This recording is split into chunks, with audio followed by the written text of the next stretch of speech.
Basahin po natin yung awit na iguan.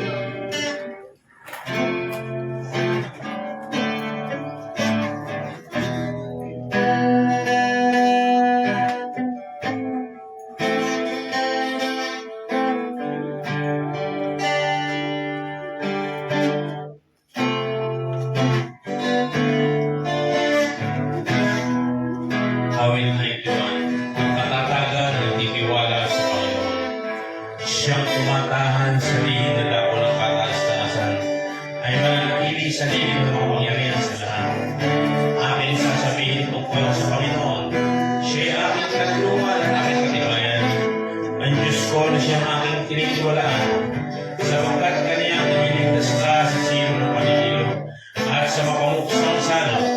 Kanyang tatakpang ka ng kanyang mabubuwis at sa ilalim ng kanyang mapakpak ay mga alungka. Ang kanyang katotohanan ay kalasin ng baluti.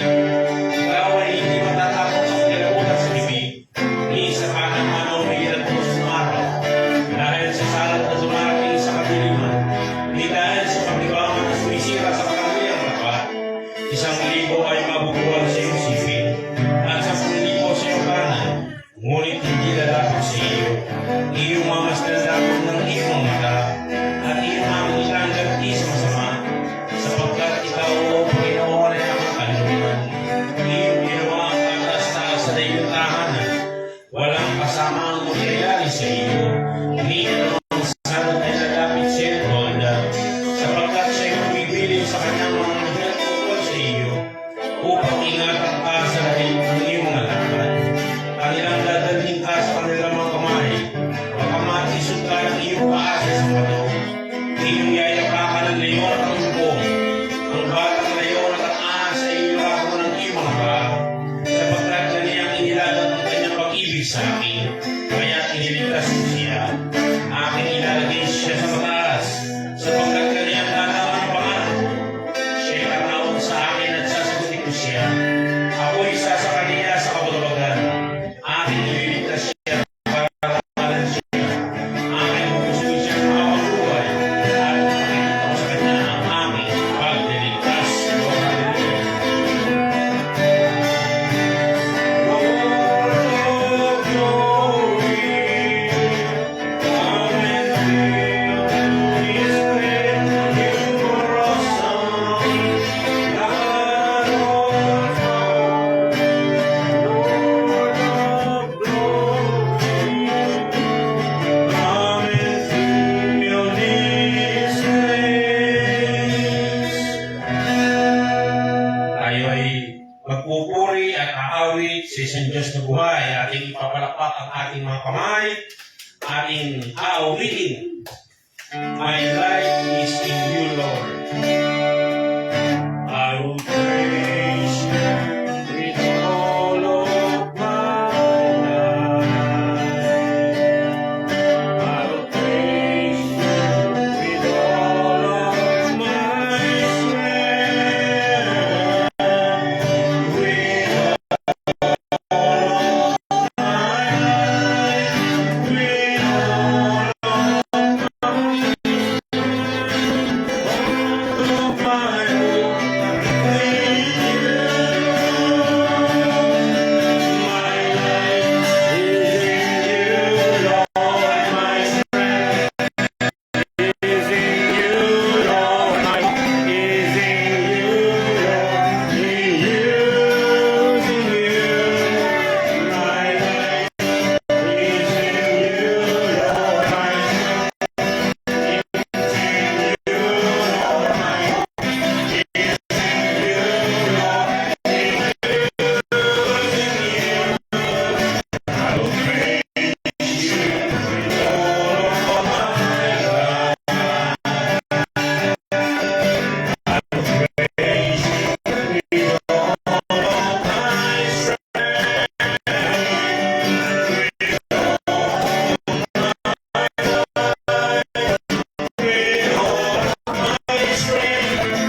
Ating ibibig ang ating mga mata.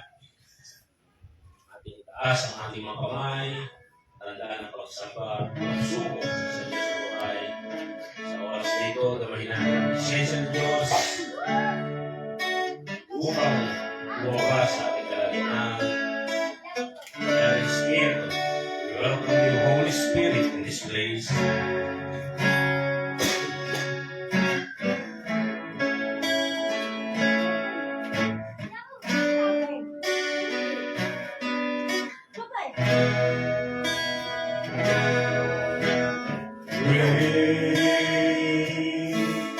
Is the Lord and most worthy of praise.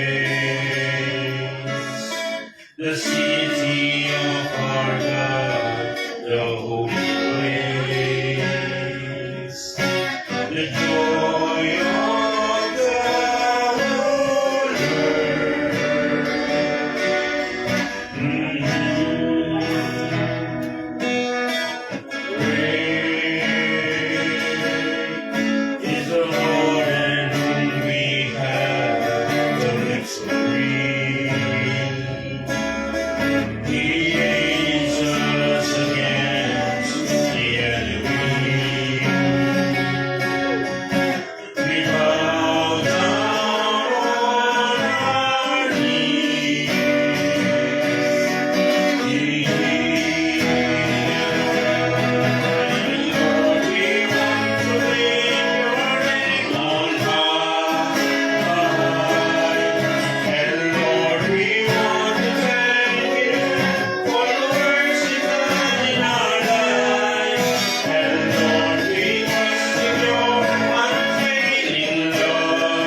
Lord, nagpapasalamat po kami ngayong araw na ito at kami inyong pinagkatipon-tipon upang paglingkod sa iyo.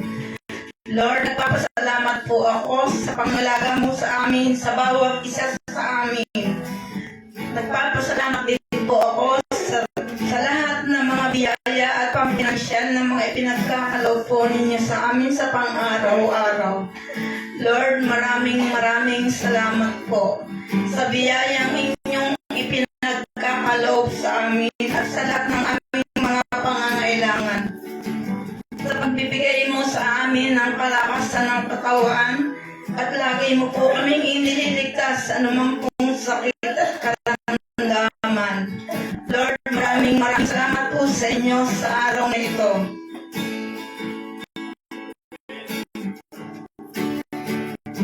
Pamunatin ang Panginoon. Hallelujah. Purihin mo natin ang dadako naman po tayo sa dapat po sa tuwing tayo umaten, tayo po'y palaging magpapasalamat. Kaya tayo po itatawag. Si Sister Myra po.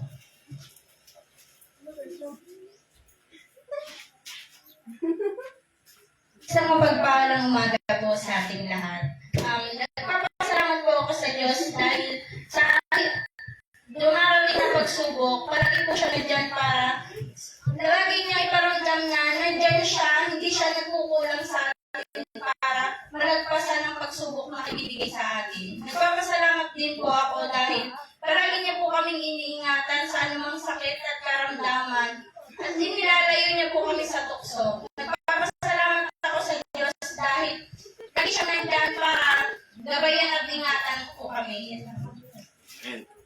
Si Nanay Belisa naman po.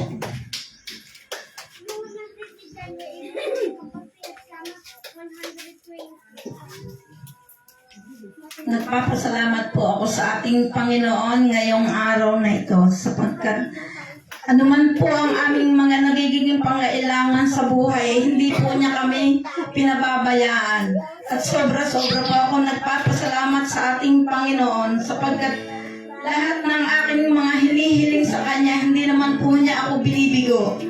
At siguro talagang hindi ako susuko kung ano man ang Kanyang mga naging pagsubok sa akin, lalo ko pang tinitibayan. Kaya ngayon, sa awa ng Panginoon Diyos, sa lahat ng aking mga paghihirap na pinagdaanan, ay ito'y aking nalalampasan. At sobra-sobra po ako nagpapasalamat sa ating Panginoon at sa aking pananalangin sa Kanya. Huwag lang tayong titigil ng pagtawag sa Kanya. Lahat ay ipagkakaloob niya. Nagpapasalamat din po ako at ang aking anak na si Abraham ay nagkaroon na po ng magandang trabaho. Nag-umpisa po siya noong April 16. Kaya ako'y sobra-sobrang nagpapasalamat sa aking Panginoon.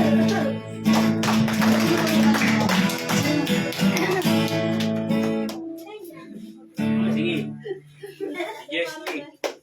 Papatotoo niya yung kung paano siya nakakuha ng mga honor sa eskwelahan. Magandang umaga po. Papurihin po natin ang Panginoon. Pakilala ka, pakilala. Ako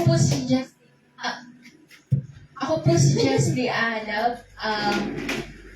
Kami po ng pamilya ko, Alab po, nagsisimba po doon po sa church sa Pag-asa at nagpapasalamat po ako sa Panginoon dahil ngayon po, tuloy-tuloy din naman po yung pagsisimba namin. And mas nagpapasalamat po ako ngayon sa Panginoon dahil binigyan niya po ako ng pagkakataon na makasama po sa gawain po dito po sa lugar ng Tanawan. Nagpapasalamat po ako sa buhay po nating lahat na tayo po ay sumasamba at naglilingkod po sa Panginoon.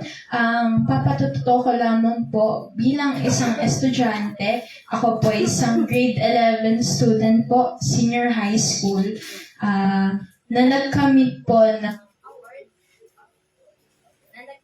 ng award or ng honorable mention nga po nung this March 25 po nung aming recognition. Hindi ko po talaga ina-expect yun, pero God made it possible po. Yung recognition ko po nakuha ko po yung pinaka hiniling ko po talaga kay Lord. Yung lagi ko pong ipinanalangin sa Kanya, yung makamit ko po yung with highest honors. And ayun nga po, talaga pong kasama ko si Lord during sa pag-aaral ko po. At may namuhay po sa akin na salita ng Panginoon. Nagba-Bible study sa lugar po namin sa Muson, sa bahay po namin. Ito po yung Santiago 1:5. Sinasabi dito, kung sino man nagkukulang sa inyo ng karunungan, ay humingi sa Panginoon na siyang nagbibigay ng sagana sa lahat at di nanunumbat, at ito'y bibigay sa Kanya. Lagi ko po itong sinasama sa aking panalangin kapag po may mga exams kami, may mga quiz, or may mahalagang gagawin po sa school.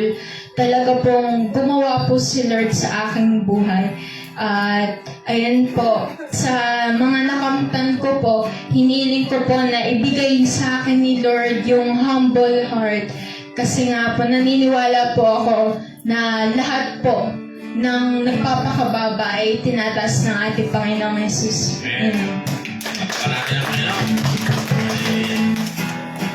Kasi wait lang po, papasalamat po muna. Para po ano. Rebecca!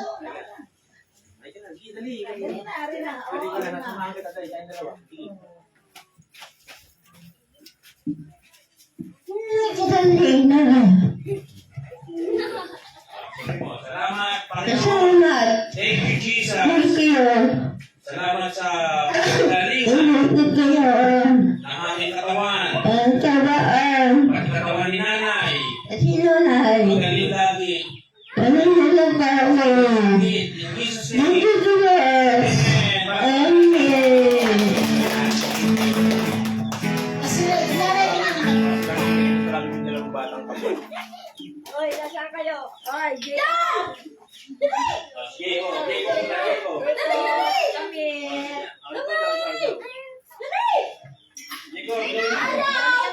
Balik ka na. Ayan, si Jacob, hindi yan naiiyak. Ako po ay nagpapasalamat na kami po ay nakakakain ng maayos. Hindi po kami naghihiwalay. Hindi po kami masaya. Yun.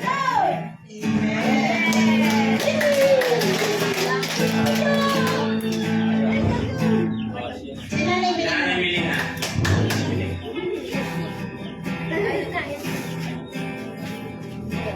Ayan, mga kapatid. Amen.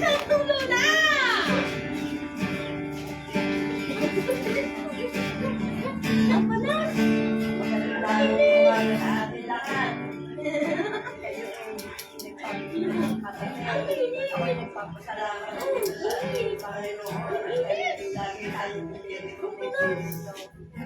ng Panginoon. Salamat.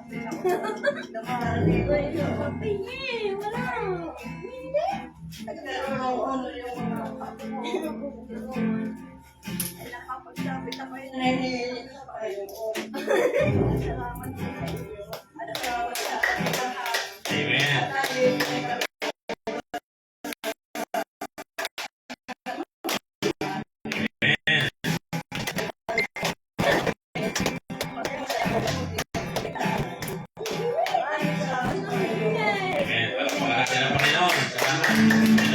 Hindi po ang Panginoon. Dada ko naman po tayo sa mensahe. Si Rian. Si Sister Rian.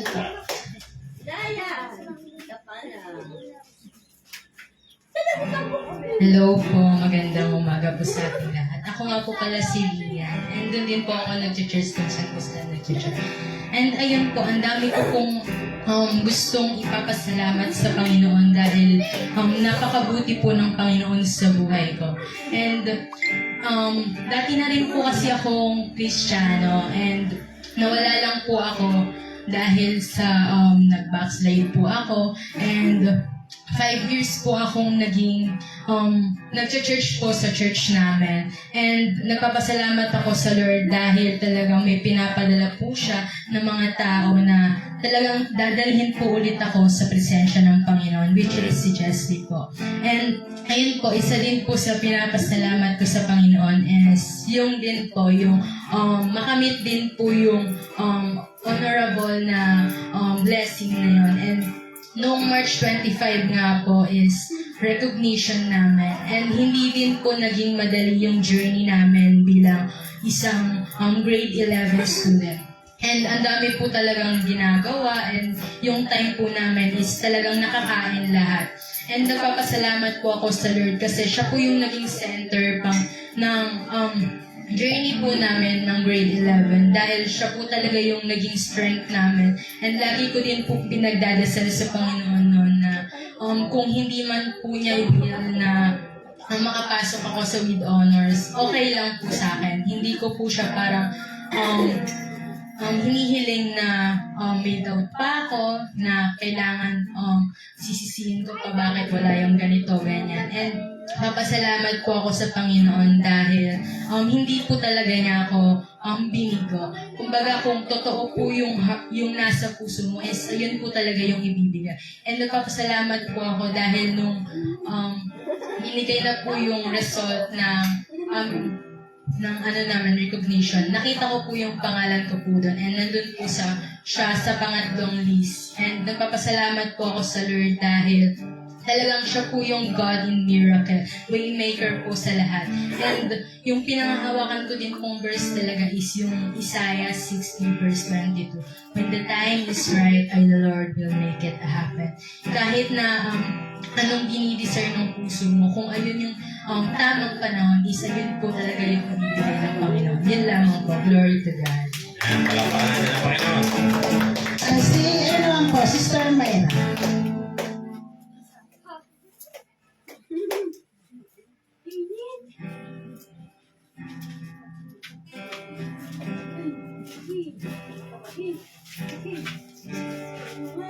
Basahin po natin sa Mateo 5:16. Lumiwanag na gayon ang inyong ilaw sa harap ng mga tao, upang makita nila ang inyong mabubuting gawa at kanilang luwalhatiin ang inyong Ama na nasa langit.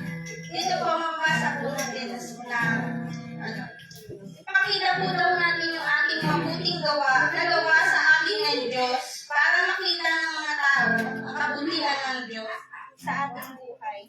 At para gayong luwalhatiin din nila at purihin ang Diyos na ating sinasamba na nasa langit. Isaiah 41:10. Huwag kang matakot sapagkat ako'y sumasa iyo. Huwag kang mangalupaypay sapagkat ako'y iyong Diyos. Aking palalakasin ka. Oo, aking tutulungan ka. Oo, aking aalalayan ka ng kanang kamay ng aking katuwiran. Dito po sinasabi na kung ano pong pagsubok ang dumating sa atin, huwag na po tayong matatakot dahil siya po ay nasa puso natin. Dapat lang po na sa bawat dumaraan sa ating buhay, huwag po natin siyang makalimutan. Dahil palalakasin niya po tayo, tutulungan sa anumang bagay na ating kailangan.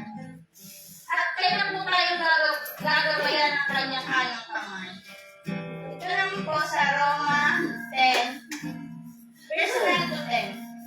Sapagkat kung ipahayag mo ng iyong bibig sa Jesus na Panginoon at sasampalataya ka sa iyong puso na binubuhay siyang maguli ng Diyos, sa mga patay ay maliligtas ka. Sapagkat ang tao'y nananampalataya ng puso sa pinatutuwid at ginagawa sa pamamagitan ng bibig ang pagpahayag sa kaliligtas.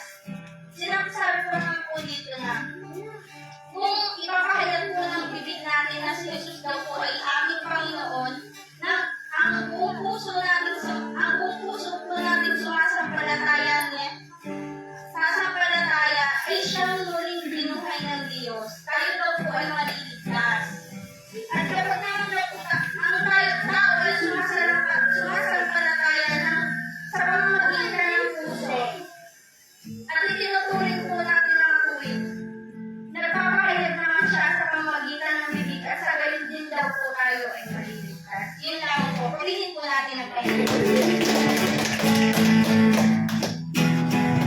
Purihin po natin ang Panginoon.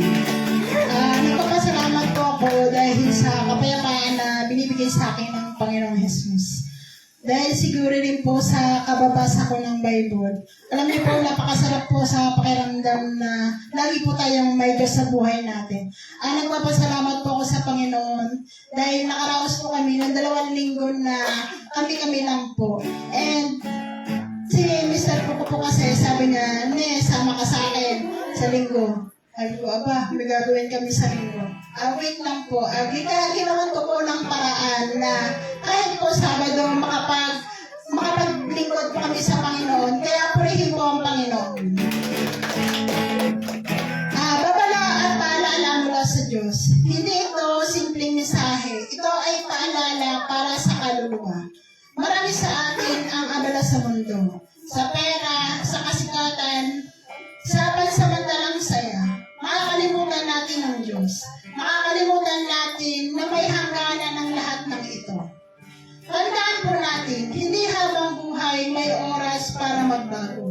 May mga taong naririnig ang salita ng Diyos, pero pinipili pa rin baliwalain.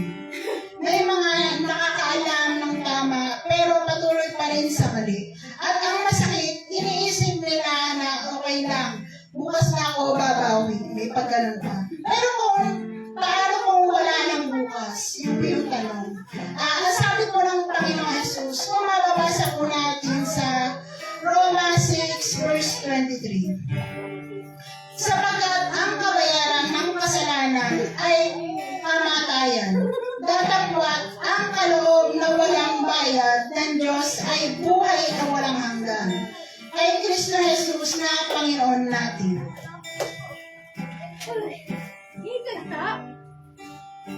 Ang hindi pagsunod, ang patuloy na pagtalikod ay ang hindi pananampalataya kay Jesus ay may kapalit.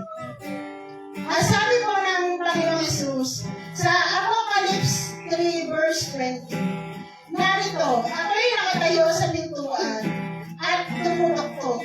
Kung ang sino man ay duminig ng aking tinig at magbukas ng pinto, ako'y papasok sa kanya at hahapong kasalo niya at siya'y kasalo ko. Hindi nais ng Panginoon na mapahamak ka. Hindi niya gustong ikaw ay mawala. Kaya paulit-ulit siyang kumakatok sa ating mga puso, sa mga magitan ng mga pagsubok, sa mga mensaheng nababasa natin. O kaya, di ba, minsan po may mga sign, yun na po yun. Sa konsensya mong hindi mapakali. Pero ang tanong, hanggang kailan mo siya ipagpapaliban? Hindi sapat ang naniniwala ako sa Diyos. Ang tunay na pananampalataya ay may kasamang pagsunod, pagbabago, at pagtitiwala kay Jesus bilang Panginoon nating lahat. Paalala ko, ang buhay po natin ay may bilang. Ang kasalanan ay may kapalit. Ang pagsisisi ay may pagkakataon pero hindi habang buhay. At ito'y may babala. Huwag mong hintayin na mabuhos ang oras bago ka lumapit sa Diyos. Huwag mong ipagpalit ang walang hanggang pagmamahal ng Panginoon sa pansamantalang kasiyahan. Sabi po ng Panginoon sa Isaiah 55 verse 6, inyong hanapin ang Panginoon, samantalang siya'y masusumpuhan. Magsitawag kayo sa Kanya, samantalang siya'y malapit. Ngayon ang tamang panahon. Ngayon ang pagkakataon.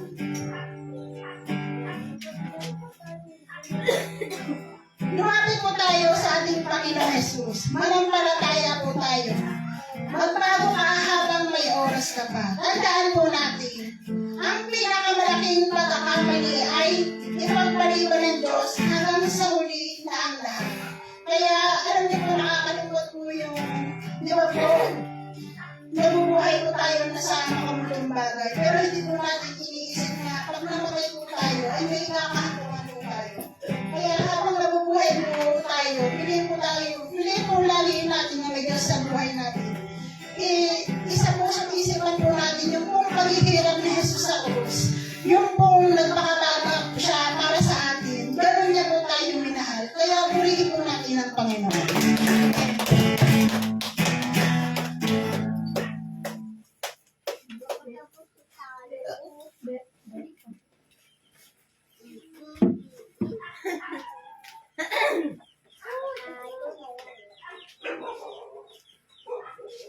Purihin po natin ang Panginoon.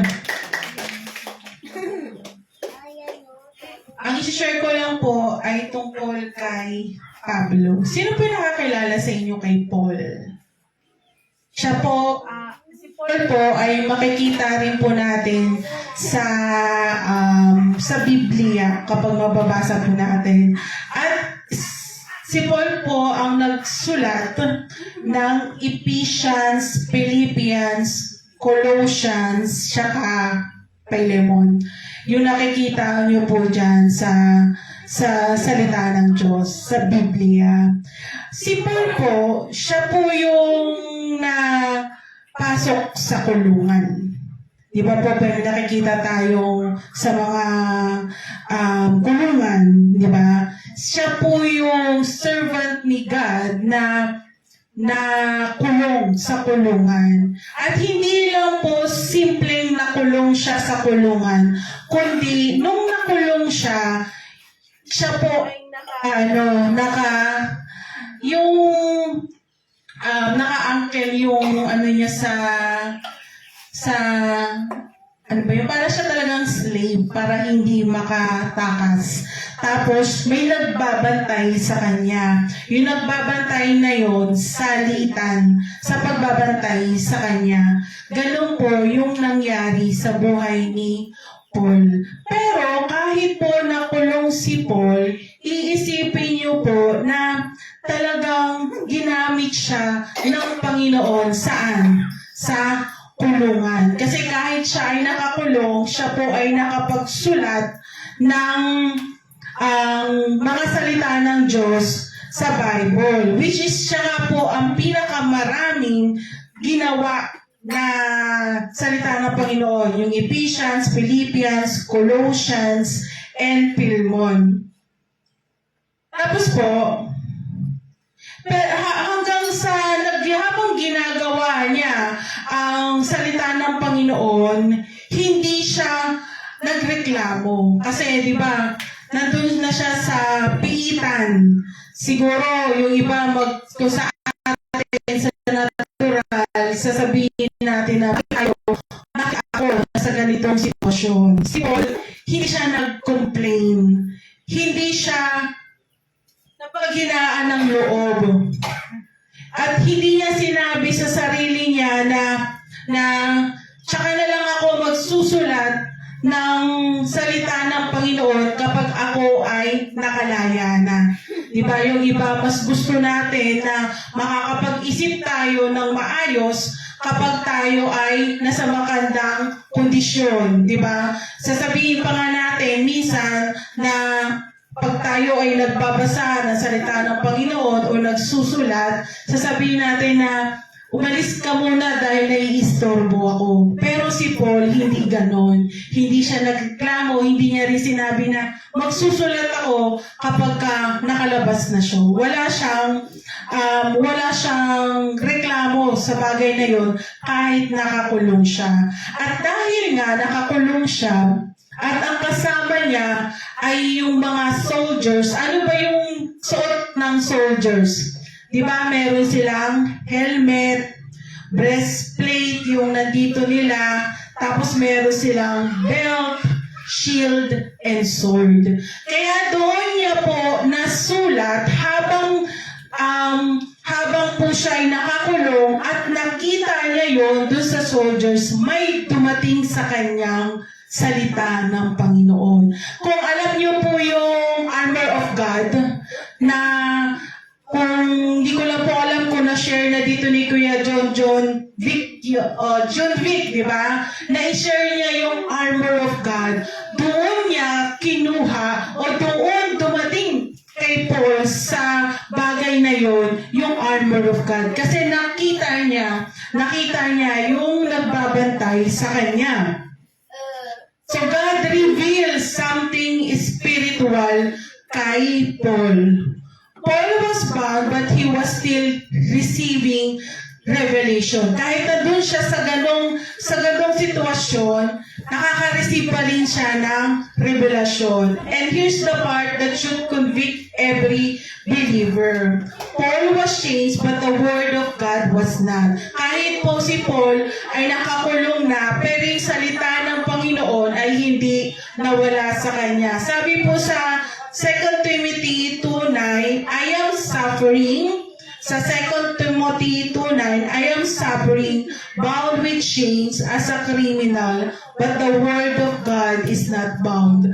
Kahit na po suffered na siya, kahit nakakulong na po si Paul, is hindi nawala yung salita ng Panginoon sa kanya. Doon pa rin po siya nakakapagsulat at nire-reveal pa rin ng Panginoon ang mga bagay na gagawin ng Diyos para sa kanyang buhay. The Greek word for bound meaning to tie. Diba? Nakaganyan siya. Ay, nakatali si Paul. Ibig sabihin po nun is restrict to imprison. Paul saying, my body is restricted, but God's word is still moving freely.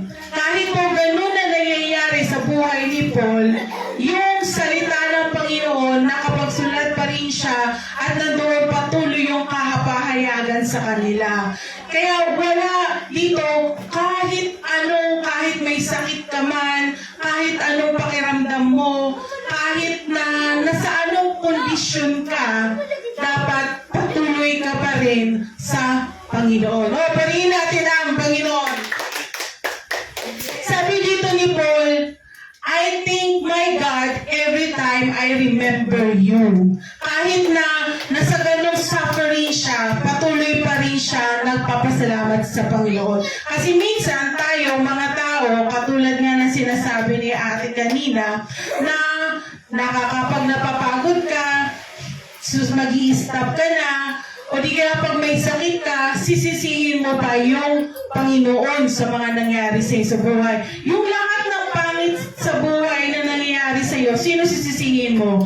Ang Panginoon. Diba? Ganun yung mga tao. Pero si Paul, ang ginawa niya, kahit nakakulong siya, nagpapasalamat pa rin siya sa Panginoon. Ganun yung pagpapasalamat niya.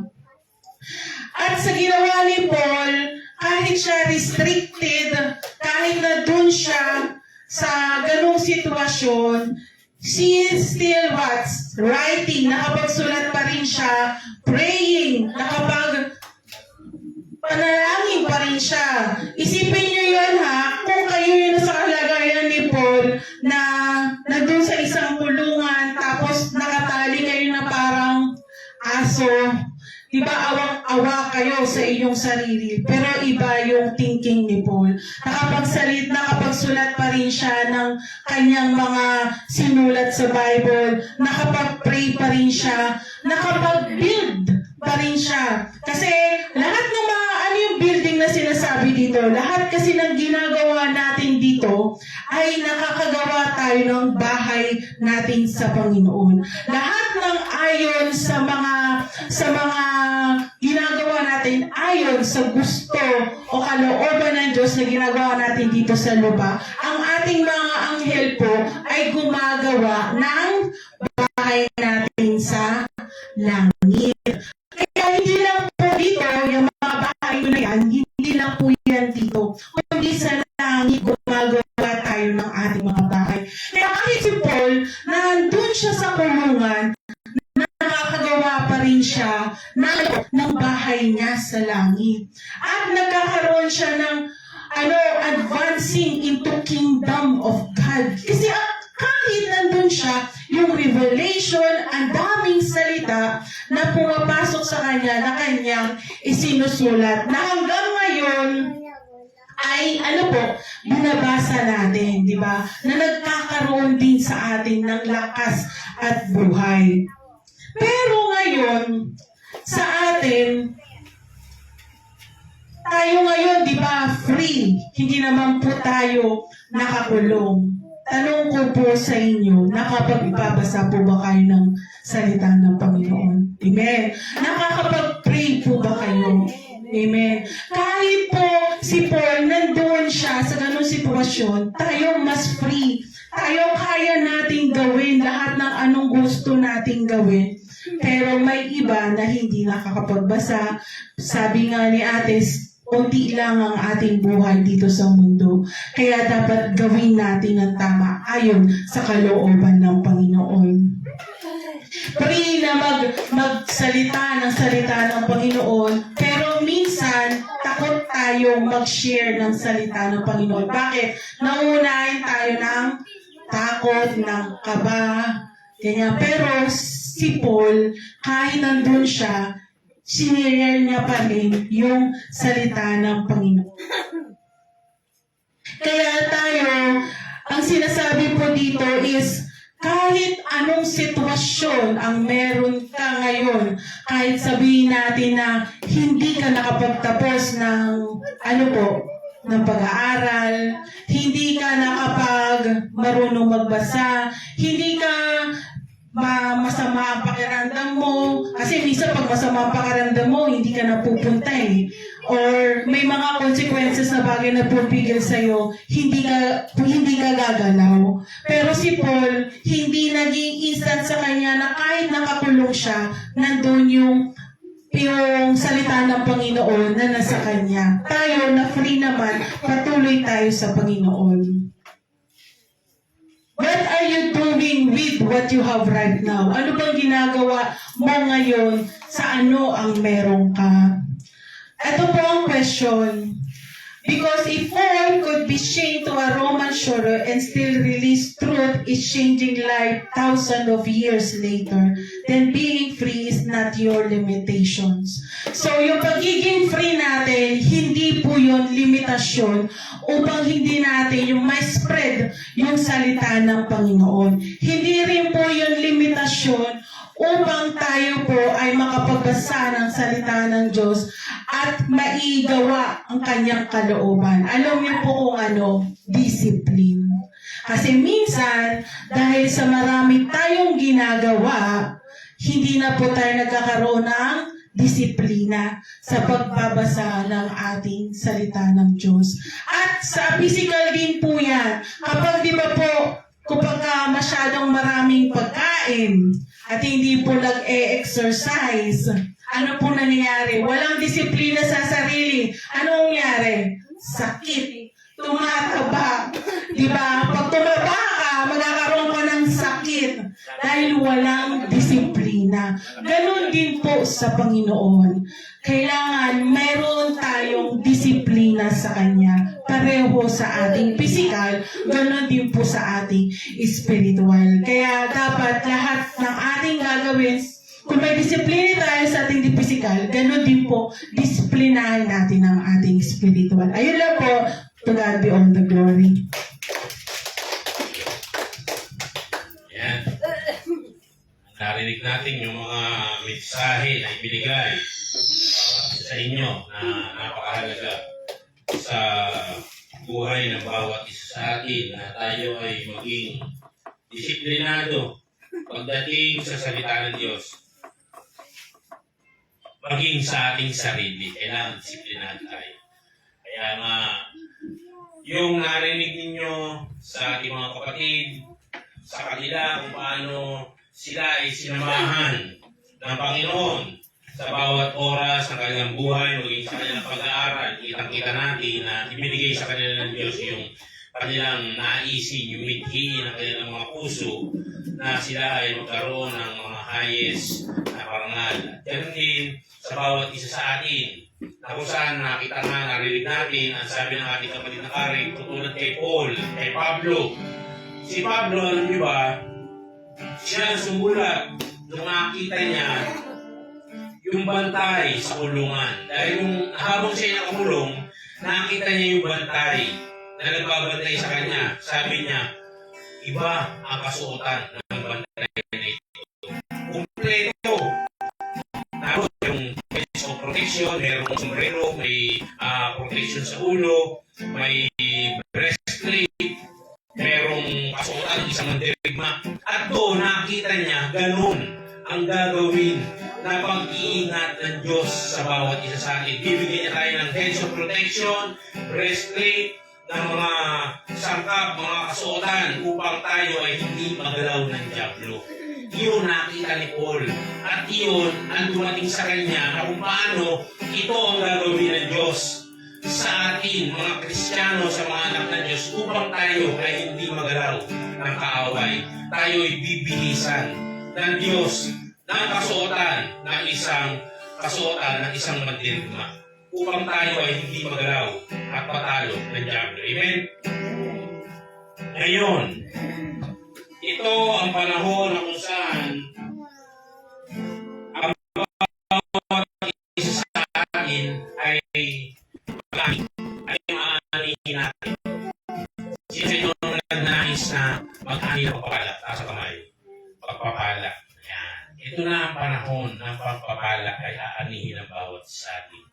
Hindi lamang pinansyal, kundi spiritual na pagpapala. Gayon din yung pinansyal na pagpapala ay aanihin natin sa panahon ito. Ito yung panahon na kung saan ibibigay ng Diyos sa bawat isa sa atin ang pagpapalang pinansyal na kung paano tayo kailangan ay maghasik.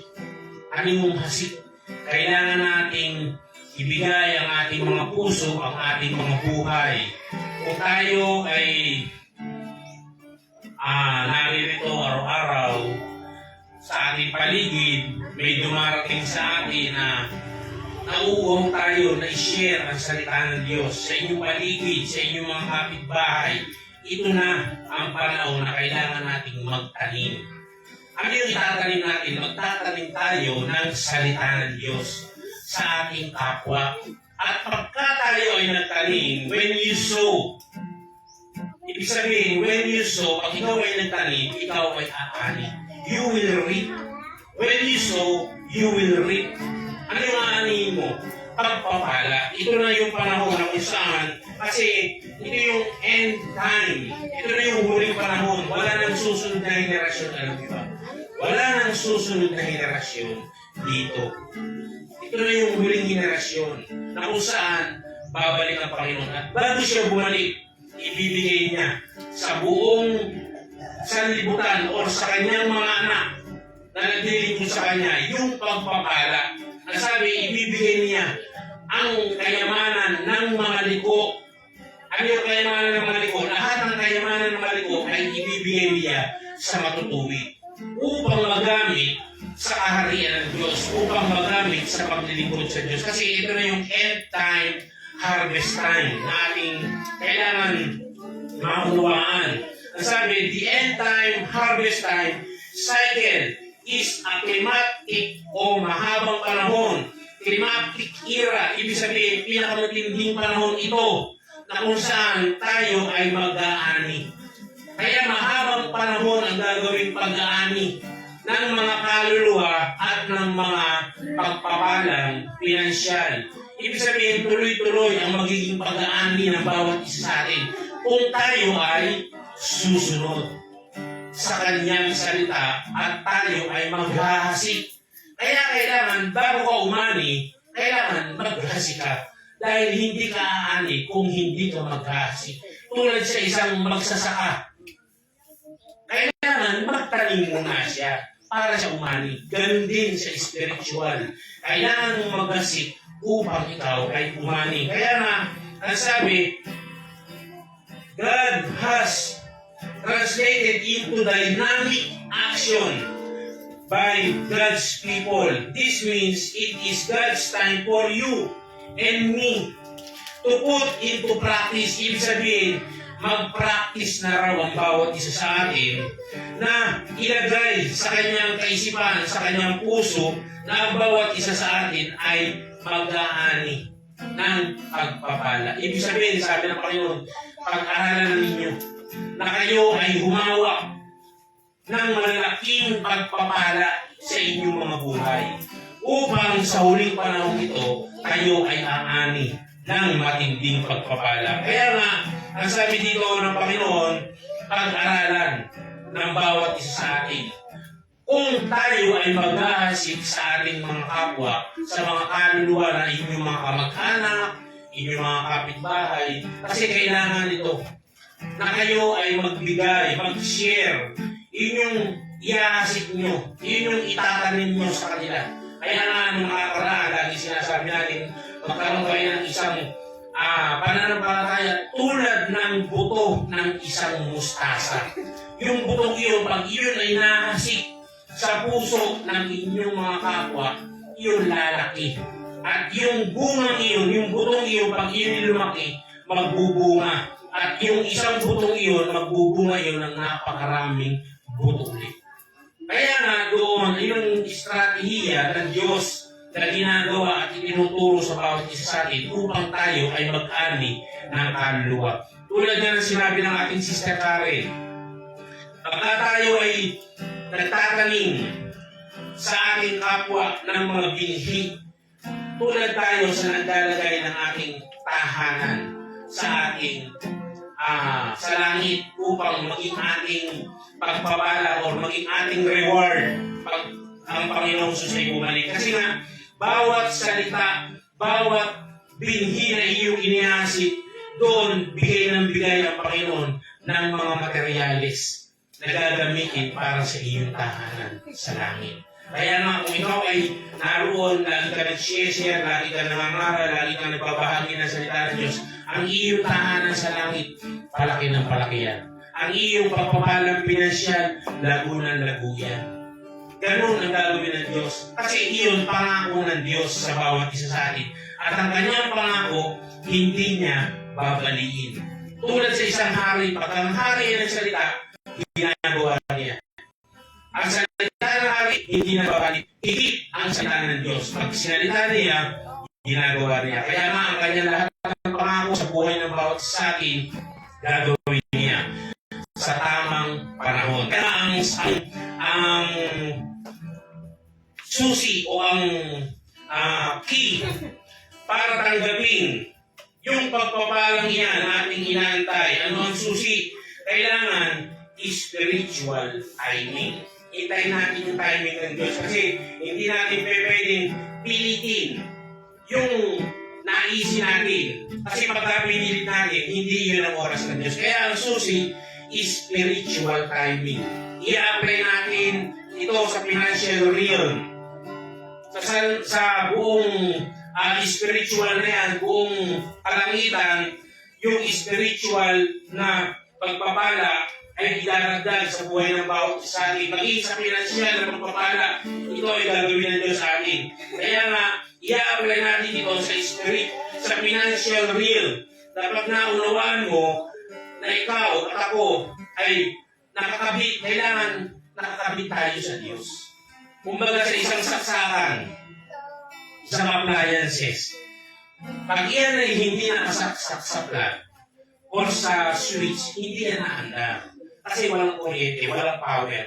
Kaya nga, kung ikaw ay hindi nakakabit or nakasaksak or nakaplug in sa Diyos, walang saysay ang buhay mo. Kaya nga, kailangan nakakabit ka. You are connected. Sabi, lagi tayong konektado dapat sa Diyos upang magamit ang bawat isa sa atin. At yun ang napakahalaga na tayo ay lagi nakakabit sa Diyos. Kasi mag-aani ka ng pinansyal na pagpapala na iyong kailangan. Kaya nga, yung bawat binhi na iyong inihasip, iyan ay capable to reproduce or to reproduction. Sabihin, pagka ikaw ay nagtanim ng binhi at iyan ay tumubo, yung punong iyan ay magbubunga ng marami. At yung mga butong nakakabit yan, ganoon din, magbubunga rin sila pagka sila ay inihasip. Yun ay mga kaluluwa, yung mga bungang iyon. Parami ng paramihan. Ganoon ang estratehiya na ginagawa ng Diyos upang ang buong sanlibutan ay makukup. At mag-ani ang Diyos ng mga kaluluwa. At pagka ang Diyos ay nag-ani ng kaluluwa, ibibigay naman niya ang iyong pangailangan. Dahil hindi naman siya libuwi sa kanyang pangako. Lahat ng pagpapala na ating tinatanggap, pangako yan ng Diyos na naririto. Pinag-aaral na lang natin kung paano natin kukunin. Napakasimple. Paano mo kukunin ang pagpapala? Maghasi ka. Yun lang ang susi. Maghasi. Magtanim ng binhi upang ikaw ay umani ng pagpapala. Amen? Yun lang ang susi. Maghasi. Kaya nga, yun ang ating gagawin sa araw-araw ng ating buhay. Hanapin natin yung purpose. Pagka nakita natin yung purpose, kaya nga sinasabi ko sa kanila habang kami papunta rito, maging sa eskwelahan, maging sa mga kaibigan nila, mag-share kayo ng gospel sa salita ng Diyos upang yung mga kaklase nyo, yung mga kaibigan nyo ay mataniman ng salita ng Diyos. Kaya, gano'n nakita ko ang nakaraan si Nanay Peli sa kanyang mga pamangkin, pagka dumarating diyan, sinasama niya rito agad upang makarinig ng salita ng Diyos at upang tumanggap sa salita ng Diyos. At iyon ang kailangan natin. Na ang ating buong sambahayan, ang ating buong nasasakupan, kung sila'y ating mahal sa natural, dali natin sila sa pala ng Diyos. At iyon ang kailangan ng Diyos, ang mga kaluluwa. At ngayon, ibibigay naman ng Diyos at inyong pangangailangan. Lahat ng inyong hingin, lahat ng nasain ng inyong mga puso, ibibigay ng Diyos. Amen? Kaya palakpakan natin ang Panginoon. Hallelujah. Kaya tumayo tayo lahat at gagawin natin ang ating communion.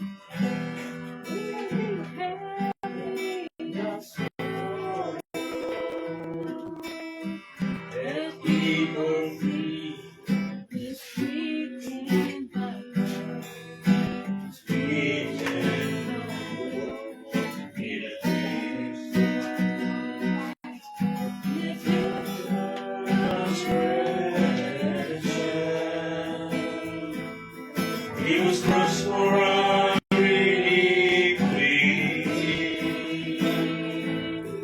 The punishment that brought us here. The punishment that brought us here was upon him. And by his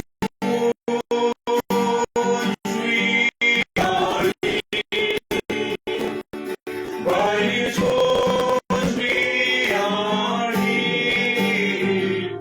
And by his wounds we are healed. By his wounds we are healed. At nang siya'y makapagpasalamat, ay ganyang pinagputol-putol. At sinabi, ito ay aking katawa ng pinagputol-putol dahil sa inyo. Gawin ninyo ito sa pag-alaala sa akin. At kayo din naman, lumakan ng saro pagkatapos ng makahawak. Na sinasabi, ang saro ito ay siyang bagong tipan sa aking dugo. Gawin ninyo ito sa tuwing kayo nagsisino, sa pag-alaala sa akin. Sapagkat sa tuwing kain ninyo ang tinapay nito, at inumin ninyo ang saro ay iahayag ninyo ang pagkamatay ng Panginoon hanggang sa dumating siya.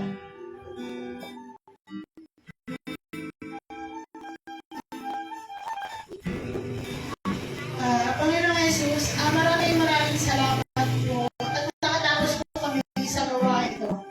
Naway pag-ingatan mo po, Panginoon, ang aming mga buhay at sundin nawa ang iyong kalooban. Ilalapit po namin sa iyo ang aming mga buhay. Kayo na ang maghari sa aming puso at isipan. In Jesus' name, amen.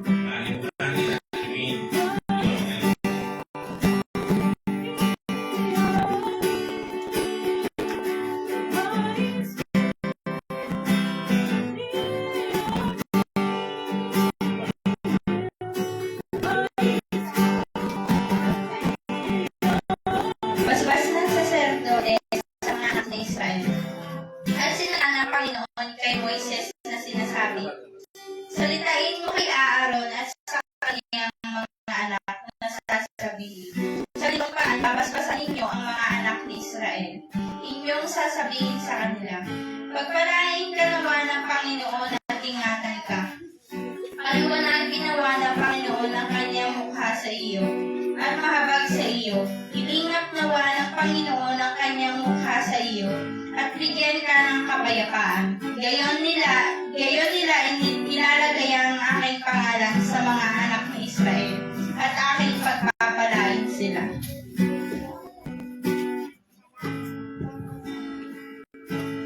Amen. Lapakan.